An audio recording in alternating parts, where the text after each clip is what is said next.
kemudian tarik pelan-pelan, keluarkan melalui mulut. Nah, ini. Tapi alangkah baiknya tutup mata sebenarnya. Ini boleh teman-teman coba. Cuma kalau yang lemah, mohon maaf jangan dicoba ya kalau yang lemah, karena biasanya langsung masuk. Kalau sudah masuk, kerasukan. Nah, ya, kalau yang lemah ya, kalau yang lemah itu harus di hadapan saya, Pak. Ya, karena ibaratnya harus sama pawangnya. Kalau nggak pakai pawang nanti takutnya dia teriak-teriak, nyebrang, bunuh diri, repot urusan, Pak. Jadi itu harus melalui pawang, bahasa pawang ketinggian bahasanya, melalui security-nya lah kali ya, melalui ininya pengamannya lah gitu. Karena takutnya kalau seandainya teman coba, tiba-tiba teman kerasukan langsung repot urusan. Nah kayak gitu. Nah ini adalah ilmu yang saya berikan ke teman-teman. Mudah-mudahan ilmu ini bisa bermanfaat untuk teman-temannya. Begitulah supaya teman-teman bisa sehat lahir dan batin. Apakah teman-teman ingin hanya sehat lahiriah saja? Enggak kan? Pengen batinnya juga kan? Gitu.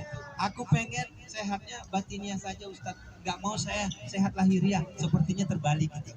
Dunianya terbalik ya. Gitu. Jenengan punya duit miliaran.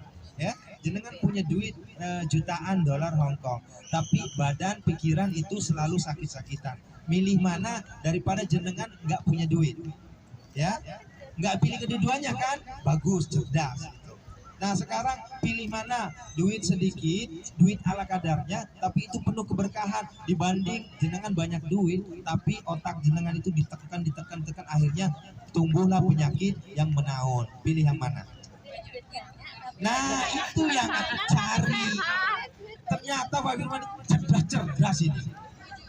Iya, kalau masalah ini gimana cara? Ini jangan sampai begini, ini lain lagi artinya nanti ini. Pak Ustadz. Jual, ya. Gimana? Gimana Mbak? Katanya segala sesuatu yang kita ucapkan itu kan doa. Terus? Oh iya, insya Allah doa jenengan ini, doa beliau nanti terkabul itu. Ya Allah, kami ingin keberkahan rezeki kami, dan kami juga ingin banyaknya rezeki, bukan sedikit tapi berkah. Tapi kami ingin banyak Nah, ini mustajab loh. Ntar lagi kita buka, tinggal 7 menit. Ya, salah satu doa yang sangat mustajab adalah doa orang berpuasa, apalagi jelang buka puasa. Ini mustajab ini, termasuk saya doa saya, ya Allah mudah-mudahan saya sering-sering main ke Hong Kong agar ketemu jenengan semua. Karena tadi jujur dari 300 orang itu nyaris bilang, Pak Ustadz kami butuh, Pak Ustadz kami butuh sosok yang betul-betul Ustadz yang bisa ngerukyah. Banyak yang bisa ngerukyah tapi ujung-ujungnya dikawinin. Ya mohon maaf, banyak ini ada liputan kan ya, kejadian Bu, kejadian dia tampan Ustadz nih, tampan tapi dia nggak berdiri di lembaga. Itu yang sangat hati-hati. Kalau misalnya lembaganya ada NU, tetap NU-nya yang jadi. Kalau ada lembaganya seperti Dompet Duafa, nggak mungkin ngambil abal-abal. Tapi kalau dia datang sendiri, kamu ya sini saya rukyah. Ujung-ujungnya nanti, wah ini cantik nih, bening. Yang di rukyah yang bening doang. Yang udah karatan udah nggak mau. Nah, itu tanda-tanda itu. Ya Kak Emil, puas banget Kak Emil ketawanya ya. Iya, hati-hati. Ya, yang di rukyah itu usianya yang 30 ke bawah. Yang sudah usianya 30 ke atas, oh sorry, silahkan cari. Gitu.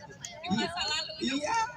Ini mohon maaf, ini saya kasih bocoran ya, walaupun saya akan dibenci nantinya dengan teman-teman perukyah. Nggak apa-apa, kita buka. Maklum, di sana kan ada namanya pesulap merah. Alhamdulillah, saya pesulap jas rapi.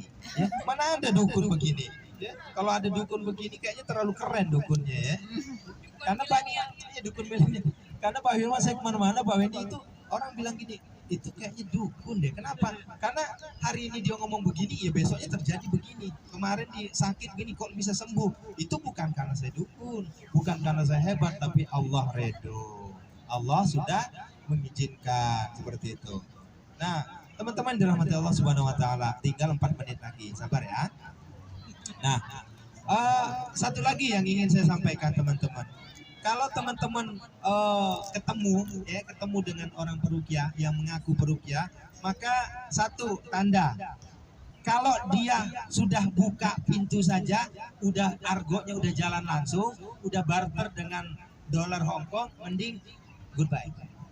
Ya, sorry. Saya sorry. Kenapa? Karena bagi kami yang namanya rukyah, betul-betul rukyah itu tidak boleh kita barter. Karena order itulah nama orang Jawanya edan. Alhamdulillah, cuma alhamdulillah. Nah, ibu-ibu sekalian, wabil khusus untuk PMI semua, teman-teman semua, adik-adikku semua ya.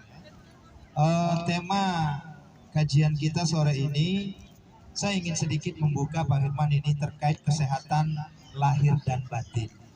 Ya, karena kalau saya bahas lagi Lailatul Qadar kayaknya nggak nyambung ini.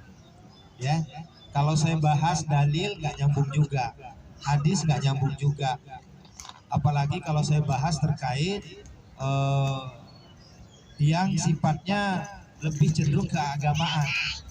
Itu biasanya kalau seperti ini, apalagi perut udah keroncongan, konsentrasi udah pecah.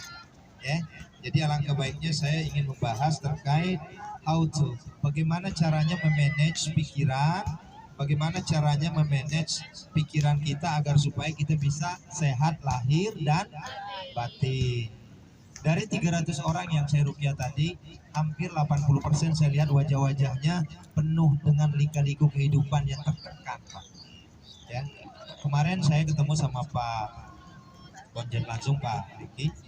Ya, itu saya sampaikan bahwa Pak, saya bilang, saudara-saudara kita yang ada di Hong Kong ini banyak tekanan pikiran. Nah, artinya insya Allah Dede akan memfasilitasi nanti seorang perukiah seperti saya, dan teman-teman nantinya akan terus intens setiap tahunnya harus hadir di sini, Pak. Jadi bukan hanya Idul Fitri, bukan hanya Lebaran atau Ramadan, tapi alangkah baiknya reguler, Pak. Kenapa? Karena mereka butuh. Jadi kalau dokter kan, mohon maaf, dokter itu hanya sifatnya psikolognya dihantam fisiknya, tapi ternyata rohaninya nggak ada yang membimbing. Sehingga apa yang terjadi? Beberapa malam yang lalu setelah saya ceramah di sini, ada yang mau bunuh diri di jembatan. Ya. Dan itu nggak punya KTP. Ya. Kalau nggak ditarik oleh teman-teman kami, wassalamualaikum warahmatullahi wabarakatuh, itu habis digiling sama bus itu. Karena udah ditarik itu. KTP nggak ada. Terus ditanya nggak bisa jawab. Udah geleng-geleng aja. Setelah saya rukyah baru bisa selawatan. Setelah selawatan belum bisa jawab juga siapa namanya. Akhirnya telepon polisi. Polisi yang urus. Selesai. Nah, seperti itu. Nah, kenapa seperti itu, teman-teman? Ini agak menarik ya. Mudah-mudahan nggak sadar tau-taunya azan ya. Akhirnya saya nggak usah terlalu panjang lebar. Gitu ya. Biasanya Pak Firman izin ya. Kalau saya bahas masalah kesehatan kayak gini, 2 jam itu nggak cukup, Pak. Karena kita kupas dari sisi ini loh pandangan Islamnya gini. Ini loh pandang psikologinya gini. Qadarullah saya dikasih amanah menjadi salah satu anggota PFA. PFA itu Psychological First Aid.